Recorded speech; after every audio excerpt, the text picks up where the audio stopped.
Bonjour, Thierry Gandillot du service culture pour une page cinéma aujourd'hui avec évidemment le grand événement, c'est la sortie de La Belle et la Bête. Alors on se souvient qu'en 1991, Disney avait sorti La Belle et la Bête. Ça a été le premier film animé à être nommé aux Oscars dans la catégorie des meilleurs films. C'est le premier film qui a dépassé les 100 millions de dollars pour un dessin animé.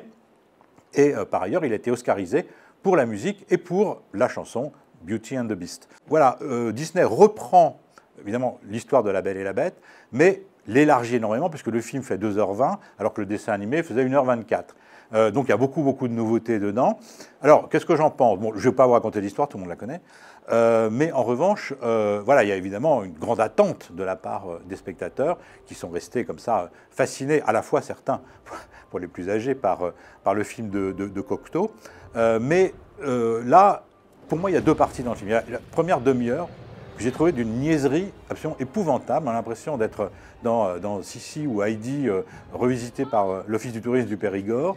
Donc là, ça commence très mal. Et puis tout d'un coup, au bout d'une demi-heure, un peu plus d'une demi-heure, le film bascule complètement et la magie Disney opère à fond.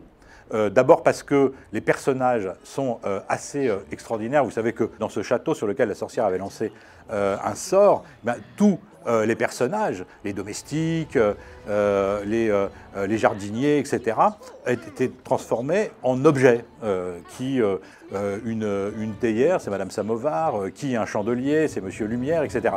Et donc ces personnages sont vivants, ils font vivre le château, c'est extrêmement drôle, mais il y a aussi le côté évidemment tragique et romantique, puisque c'est d'abord un drame. Et là, bon, parfois, les petits-enfants, ça peut être un petit peu effrayant, mais c'est toujours teinté par beaucoup d'humanisme et donc cet humour. Alors voilà, il faut savoir que dans les 2 premiers jours d'exploitation aux États-Unis, le film a rapporté 170 millions de dollars, c'est-à-dire qu'il est déjà plus rentable qu'il n'a coûté.